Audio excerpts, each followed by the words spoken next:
What's going on, guys? It's Clutch Hoops here, and welcome to the channel where I will be discussing all the information you need to know about the upcoming NBA draft. For example, expect on this channel many different prospect analysis, draft overview videos, mock drafts, prospect rankings, prospect NBA comparisons, and much more. If you are interested in the upcoming NBA draft, make sure you're subscribed. Today, however, we are going to be talking about the best prospect by a pretty big margin in the NBA draft, Anthony Edwards. Anthony Edwards is a 6'5", 225-pound shooting guard out of Georgia University. Anthony also has a 6'9" wingspan and is one of the most athletic people in all of college basketball. Even though his team Georgia is very bad this year, on the floor he is a man among boys. This season in 32 minutes per game, he is averaging 20 points, 5 rebounds, and 3 assists on 41% from the field and 32% from three-point range.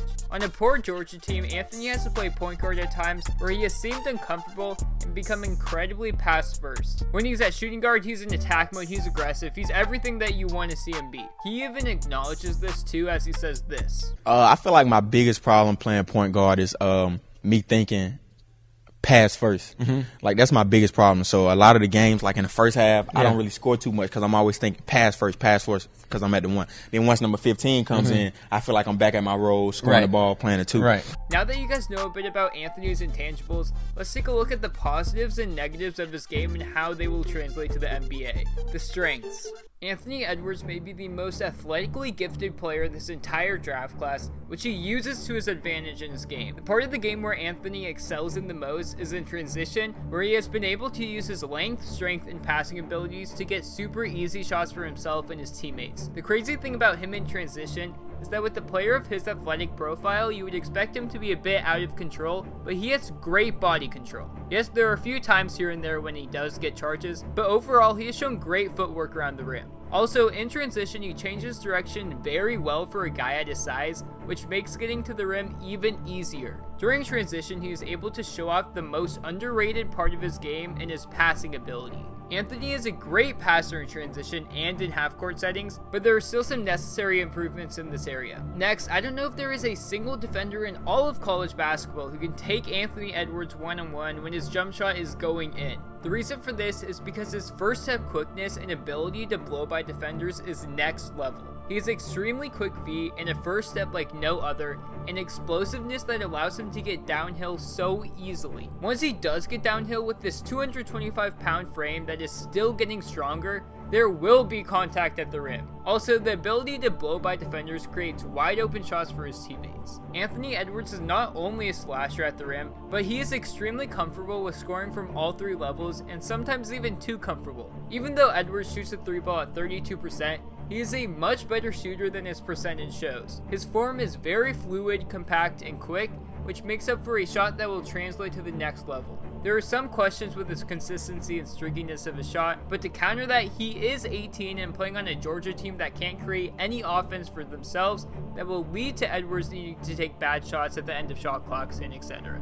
His shot is by far the most valuable weapon to his game because when he consistently makes the three ball like he did against Florida, Michigan State, and Tennessee, he was able to take over the game and score 25 plus points on great percentages. And this is college basketball we're talking about, where scoring 25 plus points per game is so much more difficult than in the NBA, and scores are like into the 60s and 70s. On top of this, free throw percentage always gives a good idea of your shooting abilities, and Anthony shoots 75% from the line. 75% was awfully low for a shot, but looking at his box score, he had one poor game versus Auburn, where he shot 4 for 11 from the line, and if you don't count this fluke, he'd shoot free throws at 84%. Overall, his shot mechanics translate very well to the next level, where he will be a monster with even a semi-consistent jump shot. Playing on a very poor Georgia team, Anthony Edwards has had to rely on creating shots for himself, which has been one of the best things about his game. He has had a good in and out move and has all the physical tools necessary to add new moves to his arsenal as well. Finally,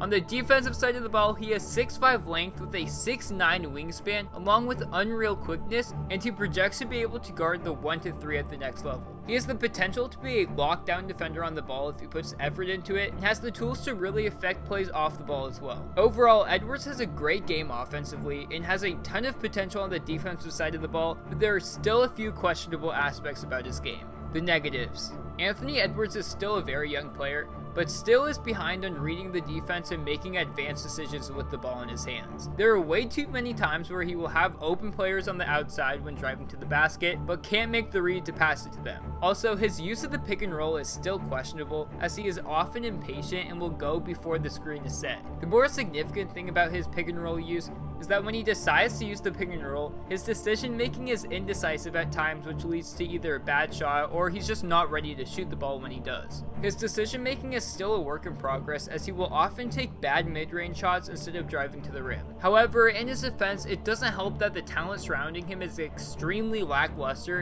and he is often relied upon to take buyout shots at the end of shot clocks, and just shots in general that are bad because the Georgia offense can't generate anything. Also, to defend him again, he is 18 years old and is still developing his basketball IQ, so that issue is honestly kind of easily fixable. He has the mentality that he seriously wants to improve, and out of all the prospects that did game reviews with Mike Schmitz, he shows that he knows what to improve upon more than anyone else. The only thing is, it's a matter of doing it in games. To continue, there are concerns about his streaky jump shot, as his mechanics will sometimes be off, as we saw in the game against Auburn, where he went 4 for 11 from the free throw line and 2 of 9 from 3-point range. Streakiness will usually improve with more repetition, but not always. Finally, Anthony Edwards lacks effort a lot of the time at Georgia, especially on the defensive side of the ball. On the offensive side of the ball, he does disappear at times, but it's not as bad. But defensively, he still needs to prove he will work every single play. When he does play hard, he locks down his man and can be a problem on that side of the ball, but lacks effort and a basketball IQ.